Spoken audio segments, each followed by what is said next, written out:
Guys, നമുക്ക് ഒരു തീരുമാനം എടുത്തു കഴിഞ്ഞു. നമുക്ക് വെള്ളത്തിന് അടിയിൽ പോയാലൊന്ന്. കമോൺ. അവിടെയാണ് അച്ഛനും അമ്മമ്മയും ഉള്ളത്. അവിടെ താമസിക്കുന്നു. നമുക്ക് തുള്ളിയാലക്കട്ടില്ലേ, വേഗം പോയാൽ നമുക്ക് ശ്വാസം മുട്ടും. ഇതാണ് നമ്മളെ സ്വന്തം അച്ഛൻ. എന്താ പേര്? ബാലകൃഷ്ണൻ എന്നാ പേര്. അപ്പൊ നമ്മളെ മോതിരെല്ലാം ഉണ്ടാക്കാൻ പഠിച്ചിട്ടുണ്ട്. ഇതാണ് ഇയാളെ പണി. എപ്പോഴും മരം പണി എടുക്കും.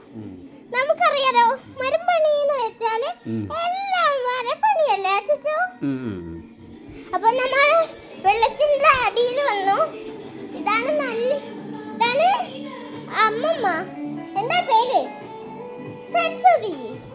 സരസ്വതിയാണ് പേര്. പക്ഷെ എനിക്ക് ചെറുങ്ങനെ കേക്കൂ. അതില്ലേ എന്നാന്ന് വിചാരിച്ചാലില്ലേ അമ്മമ്മക്ക് കുറച്ച് പറയാൻ പറ്റും, ശ്വാസമില്ല. അതുകൊണ്ട് ബൈ ബൈ, ടാറ്റ.